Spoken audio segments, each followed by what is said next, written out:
The usher glanced at the 2 empty VIP seats marked with silver placards in the front row, then back at me. "These are still reserved for your parents." I forced a smile that didn't reach my eyes. Not anymore. Around me, cameras floated over a sea of smiling families. Classmates hugged their mothers. Fathers adjusted phones to record every second. The bright morning sun of Chicago beat down on Emerald Plaza, catching the gleam of camera lenses and the proud, shining faces of families who had shown up to celebrate their loved ones. Everywhere I looked, I saw my colleagues, architects, urban planners, and designers, surrounded by the people who mattered most to them. They were sharing laughter, posing for group photos, and basking in the glow of a monumental achievement. I stood completely alone. I pulled out my iPhone, swiping open the screen to reread my mother Margaret's text.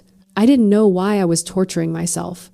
Maybe searching for some hidden undertone of regret, some small apology that I had missed the first 10 times I read it. But there was no regret. There was only a breezy, casual update about my older brother Brandon's Lake Geneva qualifier. She and my father had decided that watching Brandon race a sailboat across a lake was simply more urgent than attending the inauguration of my career-defining project. A sharp ache blossomed in my chest as the elegant, lively notes of the Chicago Symphony String Quartet began playing from the corner of the plaza. The music swelled, sweeping over the massive crowd and the beautiful ecological structures I had designed. I quickly clicked my phone screen dark and slipped it away, pushing my shaking hands deep into the pockets of my navy blazer. I clamped my jaw shut, focusing on the crisp fabric of my blazer against my sweaty palms. I refused to let the sting of their absence ruin the day I had bled for. I was the lead architect of this square. I had earned my place here. "Miss?" I blinked, pulling myself back to the present reality. A production assistant named Sarah hurried over to me, dodging through the growing crowd. She tapped a heavy metal clipboard against her hip, looking stressed but highly organized as the event staff buzzed around the surrounding podiums. She pointed toward the center of the plaza, offering a quick, professional smile. She asked me to step forward and stand by the 10-foot emerald silk ribbon. It was thick and glossy, strung tightly across the main archway, waiting to be cut to officially open the plaza to the public. I nodded, taking a deep, steadying breath of the cool city air. I walked toward the ribbon, feeling the eyes of the crowd shifting toward me, and consciously avoiding looking back at those 2 empty seats with their shining silver placards. If you've ever been made to feel like a guest in your own life, tell me in the comments. Subscribe to hear what happens next. I pulled out my phone again, unable to stop myself, and opened Instagram. Right at the very top of my feed was a brand new post from Brandon. He was standing at the helm of his 24-foot sailboat, wearing a crisp white polo, designer sunglasses, and a carefree grin that screams of old money and zero responsibilities. The sun was gleaming off the polished fiberglass deck, making the water behind him sparkle. The caption read, "Perfect winds for the Lake Geneva qualifier." Staring at that sleek, expensive vessel, a bitter, metallic taste flooded my mouth. I thought about the $45,000 in student loans for my architecture degree. I had paid off every single cent of that crushing debt entirely on my own. I remembered the grueling nights sleeping under my drafting table in the university studio, the strict diet of cheap noodles, and the constant, suffocating panic of wondering if my bank account would overdraw when I bought basic groceries. While I was bleeding myself dry to build a solid future, Robert and Margaret had cheerfully funded Brandon's $60,000 yachting allowance. They called his incredibly expensive hobby an essential investment in his passion. They called my tuition a necessary lesson in personal responsibility. My mind drifted back to the text message from my mother. The exact words burned behind my eyes, replaying on an endless loop. Brandon's regatta got moved. Your ribbon cutting happens every day. Send pics. Your ribbon cutting happens every day. As if designing the Emerald Plaza, managing a multi-million-dollar urban ecological project, and permanently reshaping the skyline of Chicago was equivalent to picking up dry cleaning. Send pics. Just 2 lazy, dismissive words that somehow hurt infinitely worse than total silence. For my entire life, I had told myself that this dynamic made me resilient. I had built a massive emotional fortress around my heart, convincing myself that expecting absolutely nothing from my parents was my ultimate superpower. I thought my fierce independence meant I was strong, that I was untouchable, because I didn't need the emotional or financial safety nets that other people blindly relied on. But standing there in the plaza, watching the families gather, the crushing reality finally hit me. That wasn't strength. It was just the invisible chain of the survivor. I had completely normalized their blatant neglect as a desperate survival mechanism. My silence and my stoic ability to handle everything alone had never earned their respect. It had only enabled their financial and emotional abuse. It gave them a free pass to lavish all their resources, attention, and love on Brandon, perfectly comfortable in the lie that I was fine on my own. It had literally always been this way. I reflected on a childhood, spent perpetually on the sidelines, watching my brother take center stage. When I won my high school science fair, they skipped the awards ceremony because Brandon needed a ride to the marina for knot tying practice. When I landed my first junior architect role out of college, they celebrated the news by buying Brandon a custom set of racing sails.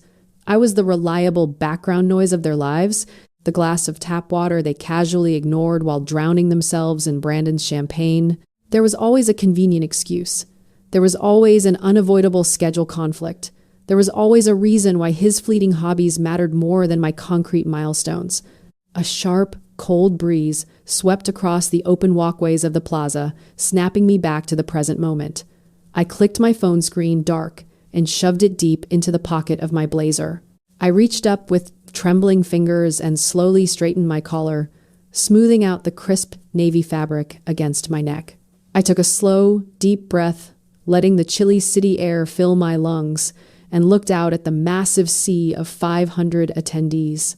There were local politicians shaking hands, wealthy donors taking group photos, and proud families laughing together under the bright morning sun. The noise of their shared celebration was deafening. I squared my shoulders, lifted my chin, and finally accepted the absolute truth.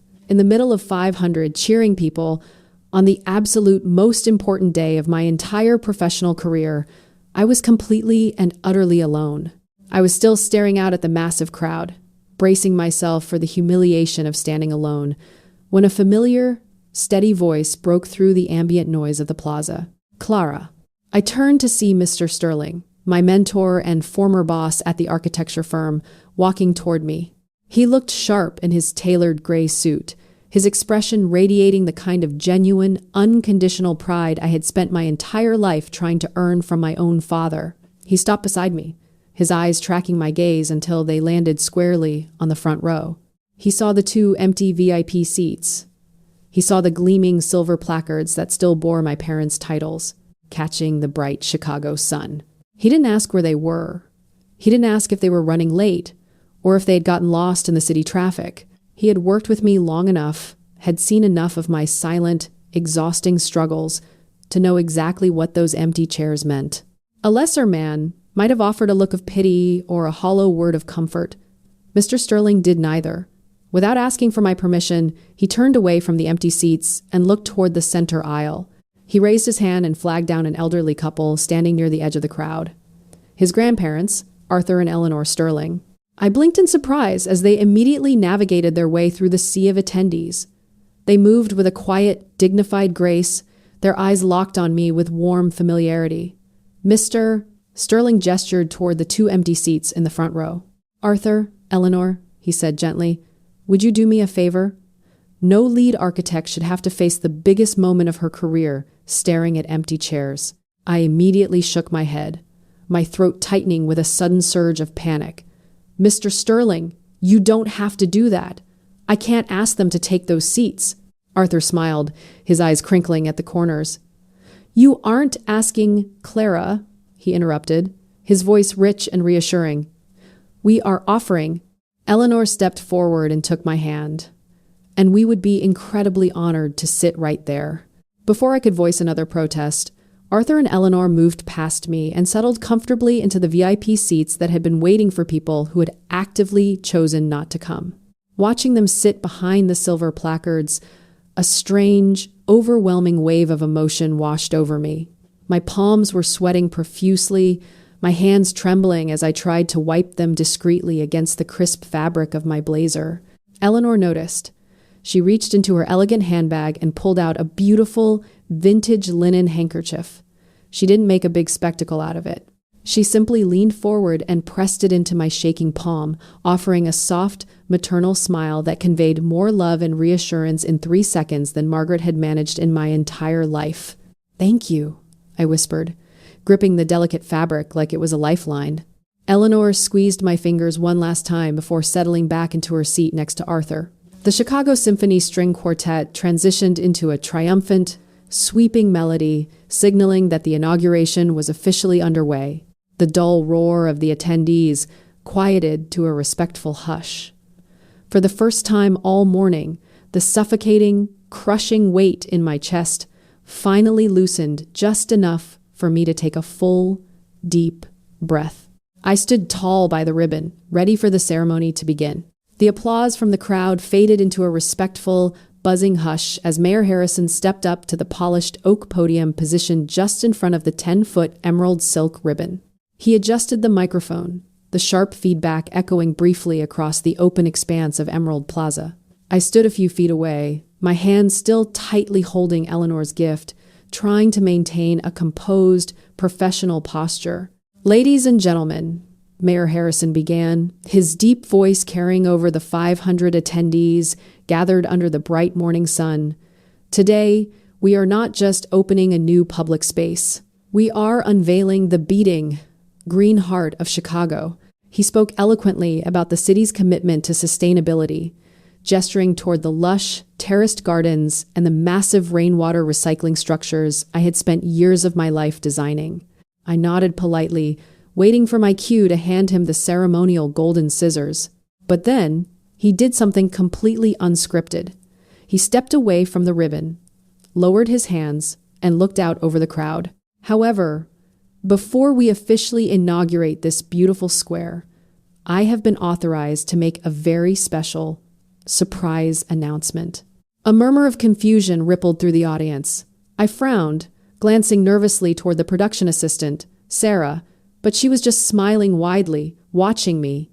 "Every year," Mayor Harrison continued, his voice ringing with absolute clarity, "a national panel of ecological experts and urban planners reviews projects from across the country to select one visionary who is redefining how we interact with our environment. The recipient of this year's Future Urban Design Award is a woman whose tireless dedication and brilliant ecological designs have permanently transformed our city for the better. It is my absolute honor," the mayor boomed, turning and pointing directly at me, "to present this award, along with an unrestricted personal visionary fellowship in the amount of $1.2 million to our lead architect, Clara." For a second, the entire world went completely silent. I stared at him, my mind entirely unable to process the sheer magnitude of the number. $1.2 million. The sum echoed in my head, impossible and staggering. It was more money than I could have ever comprehended.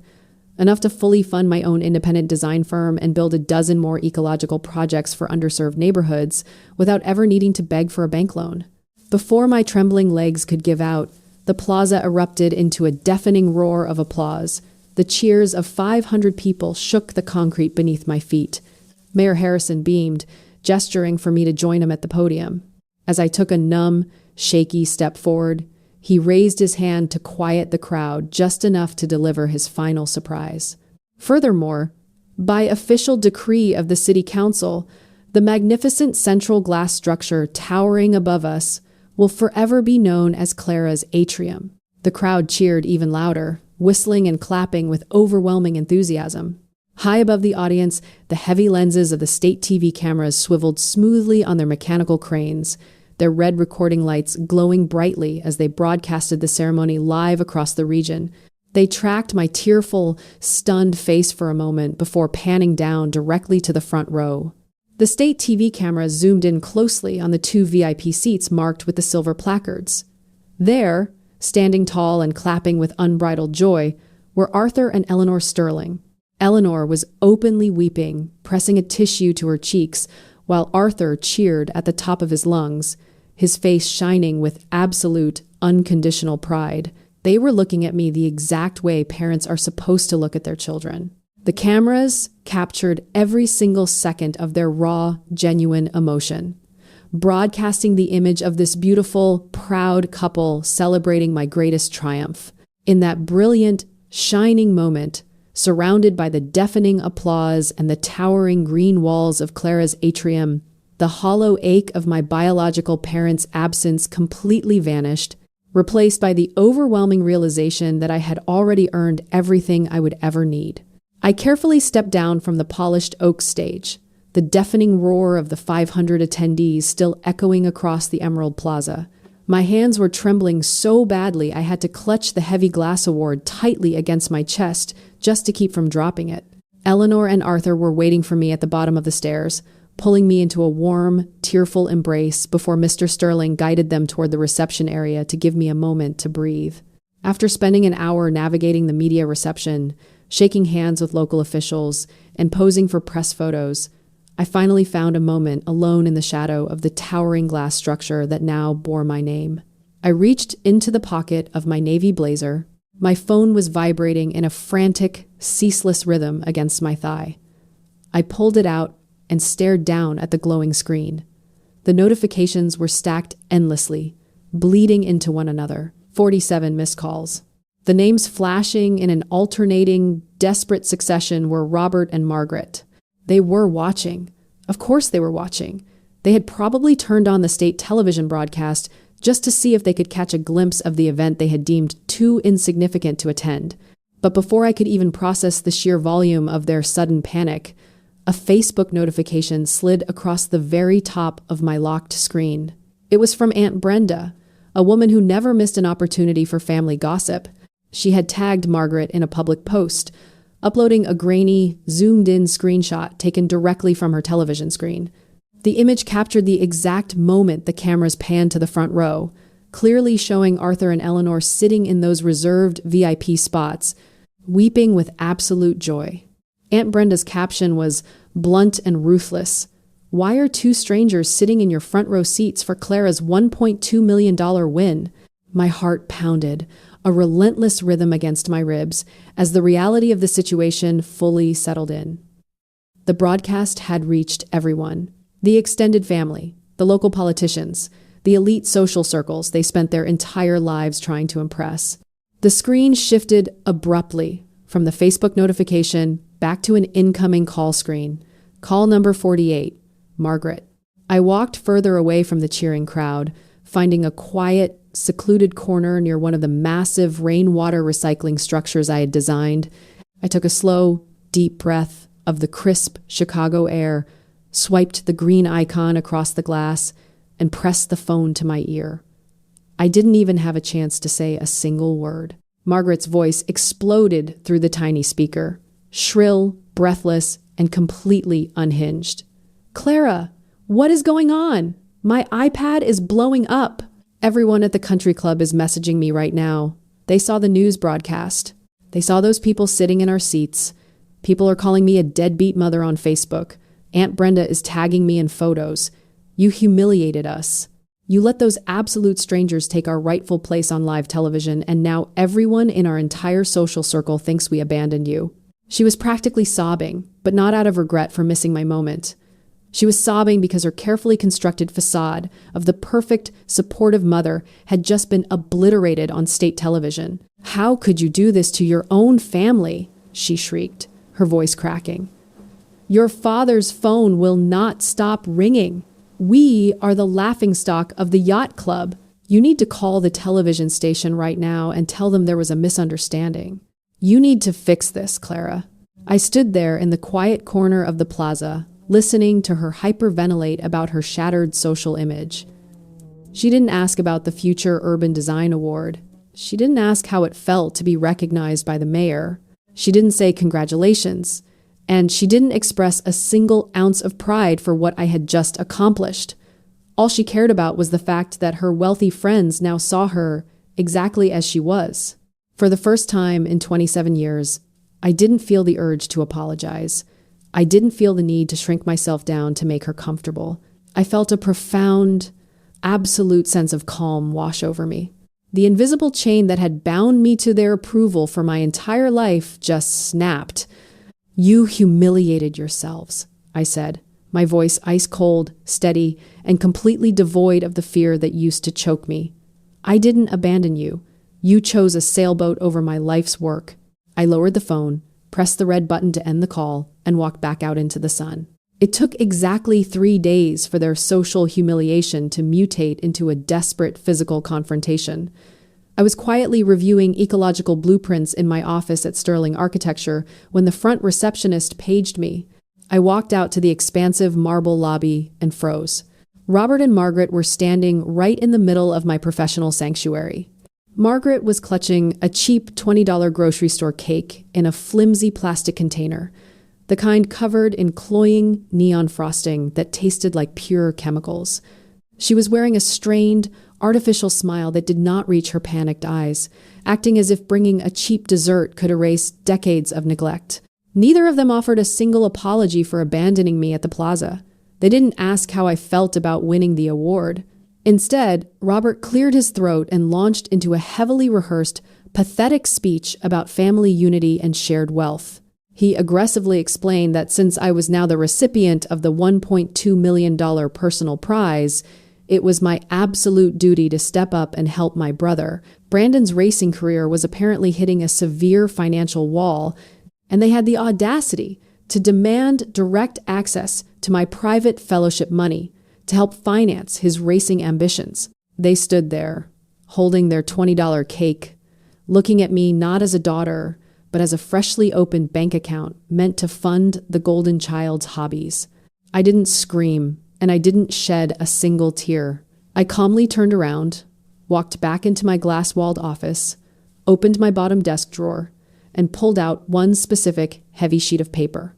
I walked back to the reception desk and slid the document across the cold marble directly toward my father. It was not a blank check. It was the official payoff letter for my $45,000 student loan, clearly stating my account balance was zero.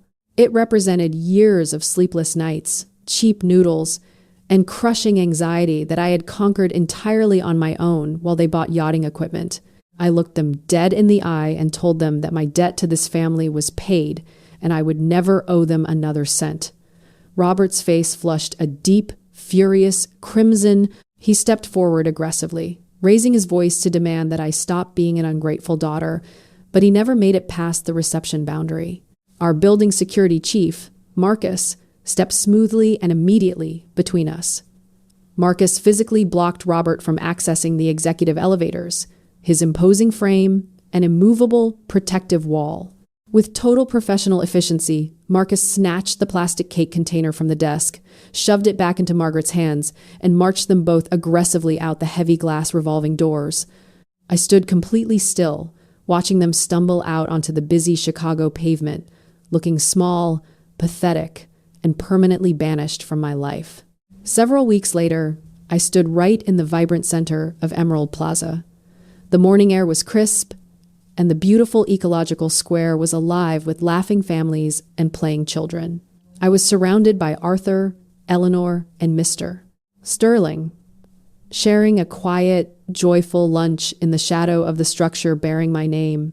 For 27 years, society had conditioned me to believe that enduring my parents' abuse was a moral obligation, but watching them get escorted out of my building had shattered that illusion forever. Blood does not automatically equal family. Sharing genetics does not give anyone a permanent free pass to drain your resources, dismiss your achievements, or destroy your peace. Walking away from my toxic parents was never an act of cruelty. It was a long overdue act of necessary self-preservation and absolute justice. Letting go of my bloodline was the only way I could finally find myself. Surrounded by my chosen family, the people who had actively chosen to be present and proud, I took a deep, clean breath of the city air and realized the invisible chain was gone. I was finally completely free. Has walking away from toxic bloodlines ever saved your life? Drop your story in the comments, and don't forget to like and subscribe.